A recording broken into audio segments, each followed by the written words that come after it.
Hi மக்களே, திருநாகேஸ்வரம் கோயில் வந்தாச்சு. பாருங்க, அதுக்கான வெளி தோற்றம் இதுதான், மெயின் என்ட்ரன்ஸ்.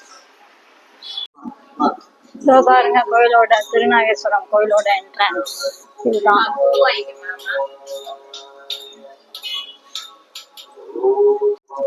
இங்க எப்படின்னா முதல்ல சிவனே ராவியும் சேவிச்சுட்டு தான் வந்து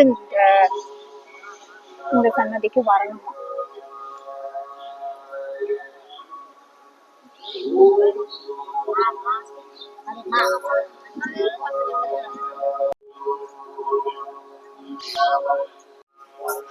ஓகே ஃப்ரெண்ட்ஸ், இதோட அந்த வீடியோ முடிச்சுக்குவோம். மீண்டும் இன்னொரு கண்டென்ட் சந்திப்போம். இப்பதான் வந்து திருநாகேஸ்வரம் கோயிலை விட்டு வெளியில வந்து உட்காந்துருக்கேன். முடிஞ்சிச்சு, எல்லா சமயம் பார்த்து முடிச்சாச்சு. ஆக்சுவலா அந்த ராகுக்கு எது அந்த பூஜை வேற நடக்குது. எனக்கு அந்த பரிகாரம்லாம் எதுவும் இல்லை. ஸோ அப்படியே போய் சுற்றி பார்த்துட்டு என்ன தேவையோ அதை மட்டும் வாங்கிட்டு நான் கிளம்பிட்டேன். அவ்வளோதான், இனிமேல் ஊரை பக்கம் போக வேண்டியதுதான். ஓகே ஃப்ரெண்ட்ஸ், இதோட இந்த வீடியோ முடிச்சுப்போம். மீண்டும் இன்னொரு கண்டென்ட் சந்திப்போம். Until then bye from signing off. மறக்காம லைக் பண்ணுங்க, ஷேர் பண்ணுங்க, கமெண்ட் பண்ணுங்க. கூடவே பெல் ஐக்கான டிங் டாங்னு ப்ரெஸ் பண்ணுங்க.